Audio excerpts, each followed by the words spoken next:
Hi, I'm Mike, owner of the Groove in Phoenix, Arizona. I just got back from the Mega Record Fair in Den Bosch. That is in the Netherlands. I'm going to tell you guys a little bit about my trip, show you guys some of the records that I picked up, and tell you guys a little bit about the fair. I did a review on this Mega Record Fair a couple of years ago, essentially highlighting the trip, some inside shots, but I figured I would do almost like a travel blog this time around and kind of tell you about the whole experience. A lot of you guys aren't familiar with this type of event because there's nothing really like this in the United States. This is by far and away the largest record fair in the world. And for comparison, I went to Austin a couple of years ago in the States here. That is the largest record fair in the United States. And that maybe had, I'm guessing here, 80 or 100 tables. And now we're talking more traditional sized tables. They're like 4x8 tables here in the United States. In the Netherlands, in Den Bosch, you have something along the lines of maybe 10 times the amount of dealers. And the tables there are like 6x12. I mean, they're more booth stalls as opposed to just tables at a normal record show. So it is massive. The size of it is massive. And it's a unique show in the sense that it pulls from all over the world. So you'll be sitting there, you'll be at your table, you'll be talking to people, and it's Russians, followed by Italians, followed by Africans, followed by South Americans, Germans, British, French. And I mean, it's a potpourri of people from around the world. So I left on a Wednesday morning and got back on a Tuesday evening. This was kind of a pretty quick turnaround show. I set up a table there. I got like a half mini table, set a stall up. It's a half a table, but I really only was able to bring a couple of boxes in a suitcase. And my goal with this type of show is not necessarily to make money, but it's to minimize the cost of going and try to somewhat pay for a vacation. So that's the theory behind it anyway. So I bring some records, sell some records, hopefully buy some records to take home. So that's what I'm going for, right? So take off. The Netherlands, and I went with my girlfriend on this trip, and I was telling her beforehand, the Netherlands is a great place to go, but it's as close as you can go to not being out of the country while being out of the country all at the same time. Meaning everybody speaks English, you can communicate, they drive on the right side of the road, that type of thing, but you still are in a different country. So we get there. The last time I was there in 2022, Uber really wasn't a thing there yet. And taxis were very difficult because the Dutch mostly rely on bicycles, especially when you get into the cities. They do have an interstate system, but when you're in the city, it's a bicycle or foot type of situation. There are not a lot of cars running around Amsterdam, Utrecht, Den Bosch, the cities where you go, and they've had these record shows in the past. So I was pretty shocked when I got there. I realized they had Uber again because I saw a sign, Uber pickup over here. We had 4 suitcases. We go in the Uber line, call for an Uber. First car pulls up. It's too small, can't take 4 suitcases. Second car, Toyota Corolla station wagon. In the United States, they don't even have Toyota Corolla station wagons, but there they did. We get in this cab, we're heading back, all kinds of accident issues on the freeway. So this is how the trip starts. There's accident issues.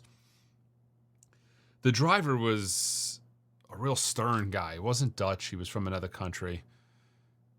And I'm like, this is it was almost an awkward drive back to Den Bosch. It's about an hour from the airport, right outside of Amsterdam to Den Bosch, about an hour south. So we're driving, and he's just had a stoic way about him. And then all of a sudden, he just started opening up. And he went on about the freeway system.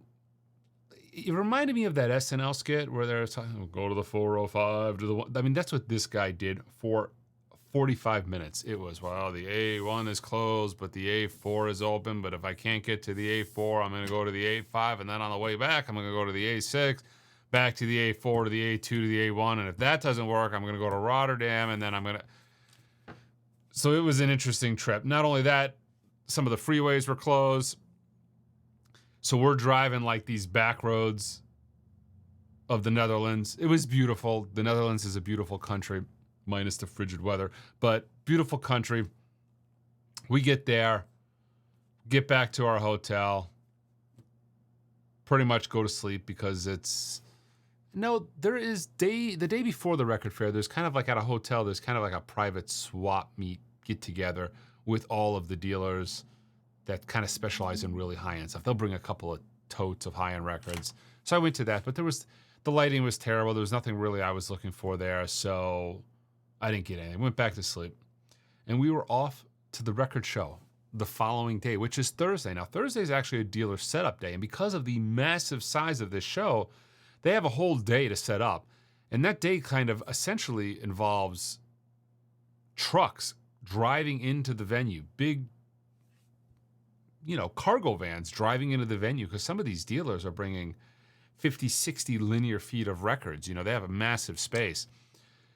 And although I didn't get as much video as I would have liked to, I did get enough video to show you guys on this trip. But day one is nothing but dealer setup.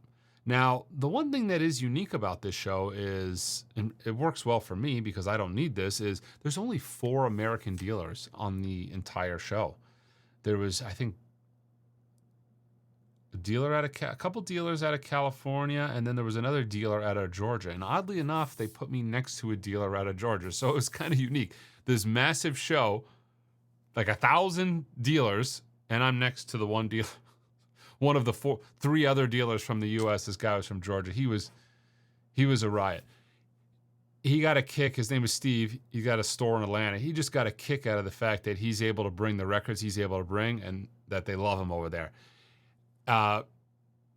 He brings low price, like bargain bid records, and he freights them over there, and he just, he sets up shop with these. His whole table is essentially €5 a record. But it's like Carpenters and Dan Fogelberg and that kind of thing. And he was a trip. He was a lot. I found him to be quite funny. Alicia found him to be, he thought he was funnier than he was, but I thought he was hilarious. And, he was just, we were hanging out at the table and he's holding up like Carpenter's records and laughing because he's selling them. Although the Carpenters sell, but even in the States. But it was kind of a unique show. Great show. I actually did pretty well. And so on day one, I picked up, for me, the best record of the show. Now, a lot of the stuff I'll show you guys is stuff that I'm actually going to have on future whatnots and I'm going to auction. But the big record, now, the last time I went, I picked up a Mulatu. If you check out my previous video, I'll show you that. But the big record for this show, for me, was I got an original Japanese first press Ryo Fukui scenery. This thing is like beautiful, near mint, has the original cover, fantastic shape, original obi, original insert, record is fantastic, phenomenal jazz pianist, amazing record. So I found that on day, the first day. I made a deal on that. It's a record that I've bid on a few times in the past online, but never really won. It was just one of those things I always got outbidded by one. I also, found another record for myself day one. I'm a huge Klaus Nomi fan. I don't really know how to even describe, if you're not familiar with Klaus Nomi, it's like opera pop. I mean, he kind of is like an opera singer who, sings pop. German artist. Died of AIDS really, really, really early at the beginning of the AIDS epidemic. But this is Klaus Nomi's Simple Man. These were recently reissued, but I think MPO in France did these records, and they came out pretty loaded with no-fill, so I was never able to actually get a quiet copy of them. So that was the first couple of records I found on day one. Day one is essentially me hunting more along the lines of stuff for the store, and I'll show you that here shortly. But that's kind of what I was humping the show for. And it was great because Alicia was essentially manning the booth, and I was running around buying records and handing her stacks of records. I'm like, you sell anything? You sell anything? And the reason I'm asking her this is because I'm trying to balance out the amount of stuff that I bought versus the amount of stuff she sold, because I really have to keep it on par. So the more I sell, the more I can buy, that kind of equation. So I'm getting updates from her, and then I started buying more and more and more. I actually found a gentleman had nothing but a box of the Walls. Great price, box of Walls, beautiful condition from Germany, the UK, the Netherlands, nothing but the Walls. So I bought this whole box of Walls from this guy, brought him back to the booth, and she's just looking at me like, what the hell are we going to do? Like, where is all this stuff? I'm like, we're going to sell records. Come on, baby. We're selling records. We're going to buy some more. So day one, it was cold. And you might have heard me complain about Den Bosch in the past and how it's cold. Now, I'm from Arizona, so I'm not really used to the cold climate because, it's warm here in the desert. But it's the worst kind of cold because it's like the low 40s and raining, bone-chilling cold. It is so cold, and I tried to prepare her for this, and it's cold.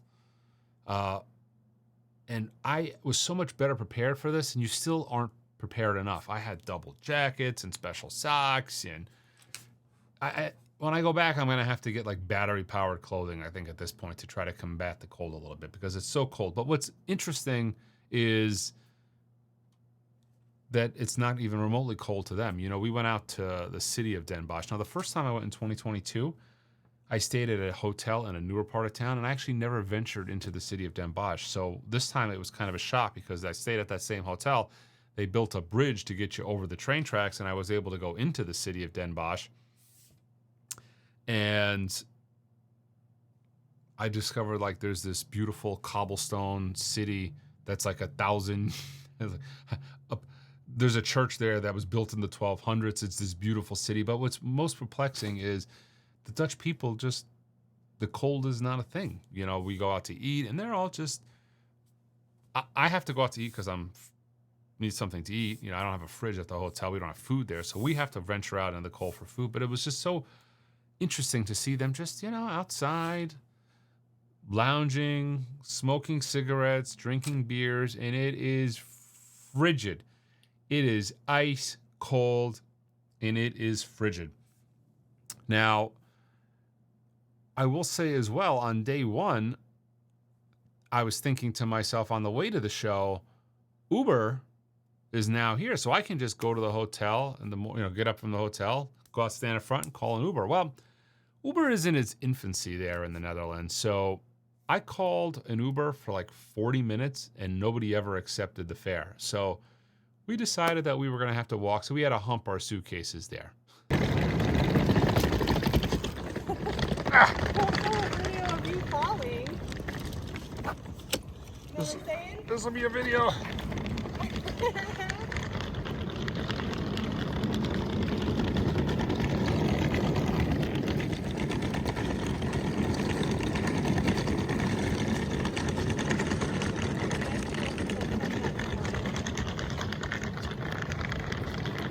So, beautiful city. And it was a beautiful walk, but it's a little hard with the suitcases. And it was cold. Did I mention it was cold? Because it was extremely cold. So we get downtown, fast forwarding a little bit. We're downtown, the most amazing Chocomel. It's like their chocolate milk there, or their hot chocolate. I drank so many Chocomels. I'm actually fiending for a Chocomel now. I'm actually looking at being able to import them. I found a few places online, so I'm going to be able to get it back stateside here. Really dig the Chocomel. Fantastic. Maybe it was more impressive because it was, 40 degrees and raining all the time there. So maybe that was the allure of the Chocomel. I'm not 100% sure. When I get it here in Arizona, I'll let you know if it's just as good. But the show was a blast. Day 2 comes around. Saturday's the big day. Saturday is the big day. You go there. That's when the public is in essentially for the first time. Now, you can buy a ticket the day before, but it's expensive. I think it's like 70 euros. It's a really expensive ticket to get in on dealer day.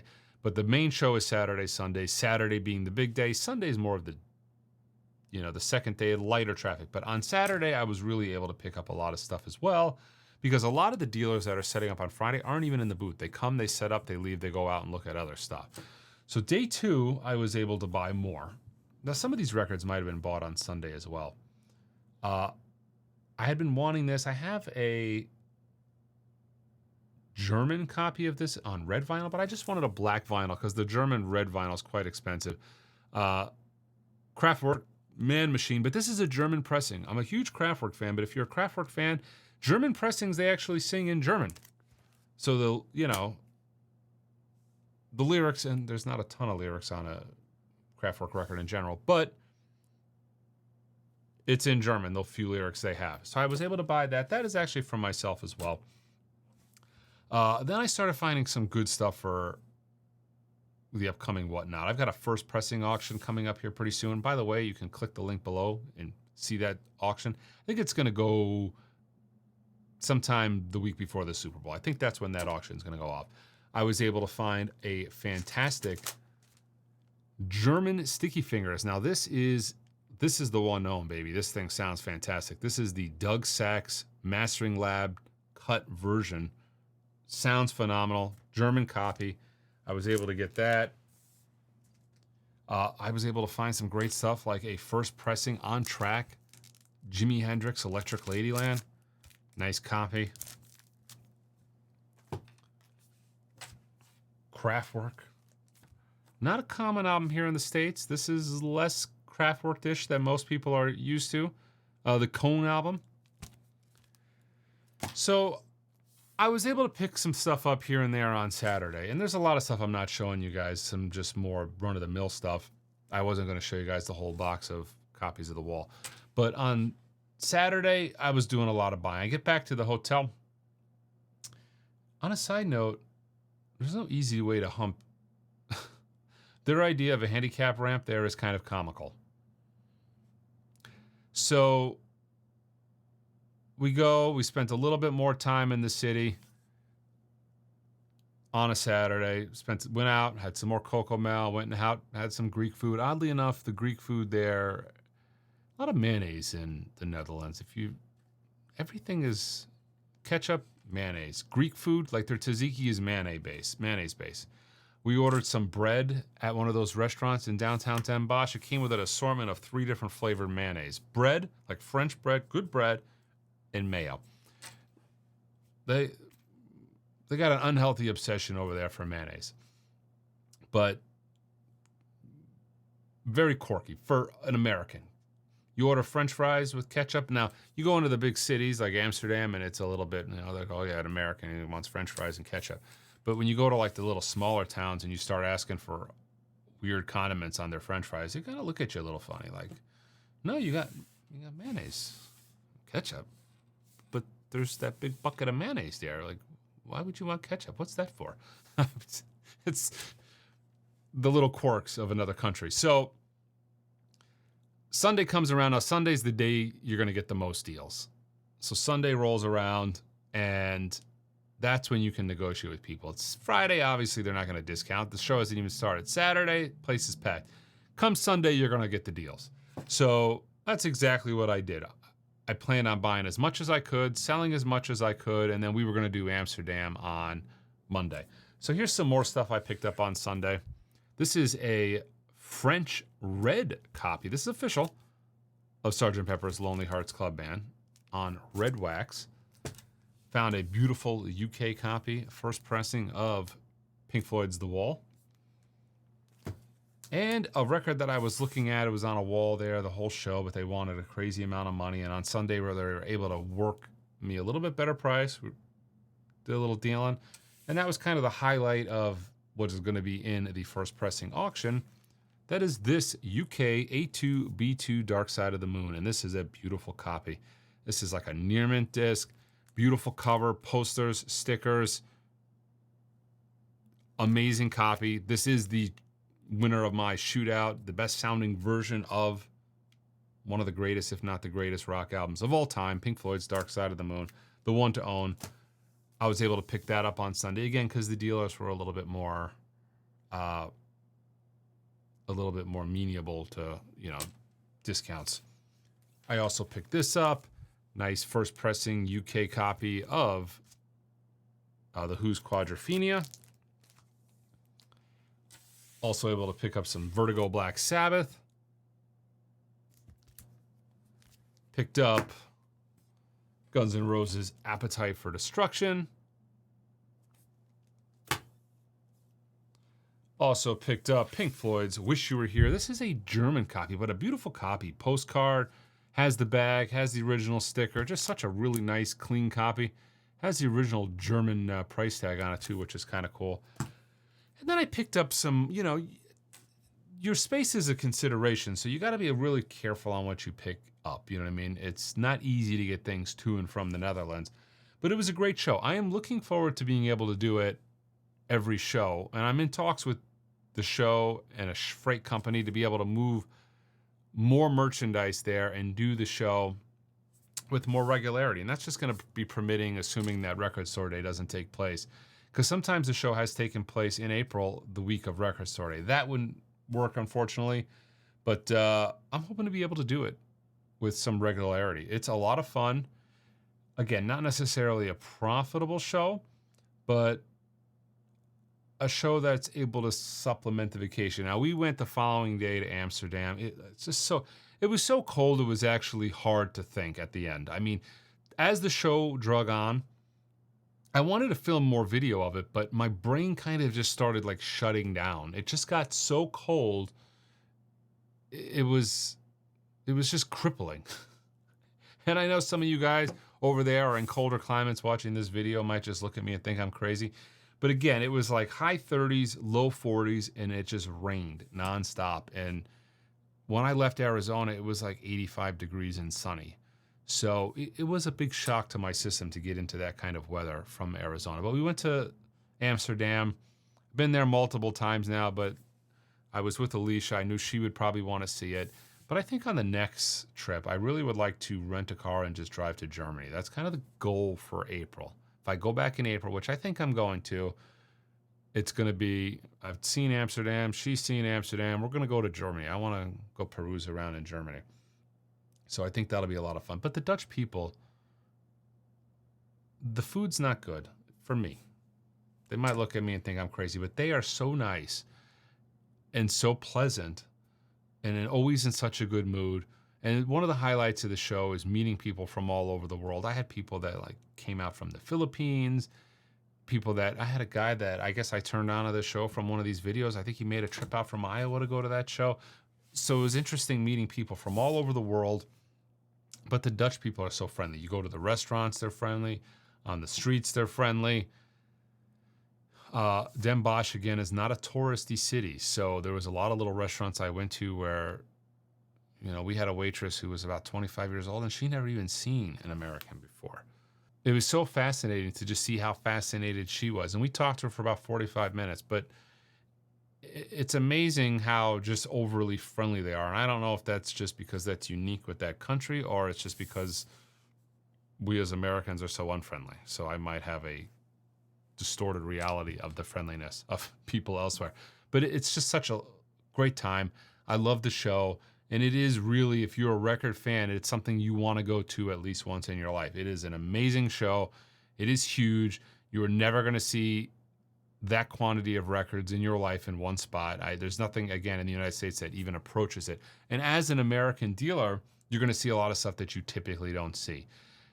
Now, if you're a prog rock, krautrock, you know, if you're a fan of more European type music, electronic, you're going to see more of that there than you will at any show in the United States. So also another reason to go to that show. Now you find a lot of American jazz, but you don't find a lot of American stuff outside of that. You know, it's mostly European pressings, Japanese pressings from everywhere but America. There wasn't a ton of American stuff there, which for me was perfect because I have a record store in Arizona and I get American records all the time. So for me, it's kind of the exact perfect counterbalance to the shows that I would go to here. It's a great time. I recommend it. Again, I'll probably be there in April. But yeah, the stuff I showed you guys, again, we'll make it up onto a future whatnot. Again, click the link below. I think it's going to be sometime in, you know, the bye week after, before the Super Bowl, you know, after the championship games. I think that's when I'm going to do it. Be a great whatnot auction. There's a lot more stuff, a lot of great imports, British pressings, German pressings that I'm going to be putting on that whatnot. All right, guys, check us out online at theangroove.com. Until next time. So I get to the concession stand to order some water. Behind the cash register are a bunch of bottles of water. So €3.50 for a bottle of water. I go, I pay the man his money, takes the money, gives me my receipt, goes behind the counter, opens one of the bottles, and pours me this cup for 3.5 euros. That's what 3.5 euros. Can't argue with the guy. Already paid, already poured me my water, I'm stuck. I go 2 concession stands down, and then for the same exact price, I actually get a full bottle. I'm not really sure what to make of any of that, but now I got a bottle and a cup of water for 7 euros. All right, we're trying the world famous Bosch Bowl in Den Bosch. It's a bit melting now. And this is the official, like the real deal Bosch Bowl Yeah. from the Groot Bakery.